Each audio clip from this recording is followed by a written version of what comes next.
समर्पित हर दिन मोदी 3.0 के 100 दिन।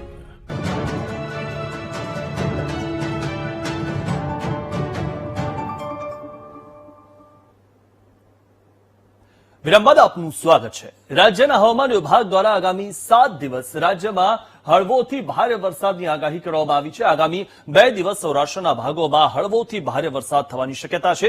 ત્યારબાદ સૌરાષ્ટ્ર અને કચ્છમાં સૂકું વાતાવરણ જોવા મળશે। રાજ્યમાં સિઝનનો 44% વધુ વરસાદ નોંધાયો છે, તો સૌરાષ્ટ્ર, કચ્છ અને ઉત્તર ગુજરાતના ભાગોમાં તાપમાન 2 ડિગ્રી જેટલું વધવાની શક્યતા છે। અમદાવાદ, ગાંધીનગરમાં તાપમાન 32 ડિગ્રી આસપાસ રહેશે, તો રાજ્યમાં તાપમાન 34 થી 35 ડિગ્રી રહેવાની સંભાવના છે।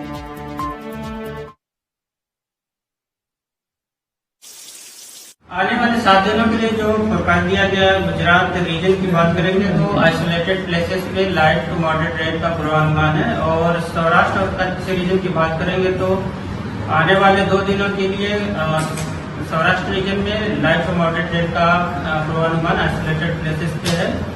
और डे 3, डे 4, डे 5 और डे 7 सौराष्ट्र और कच्छ रीजन ड्राई वेदर प्रवेश करेगा। और डे 7 में आइसोलेटेड प्लेसेस पे लाइट रेन का पूर्वानुमान है। और कच्छ रीजन आने वाले 7 दिनों तक ड्राई रहेगा।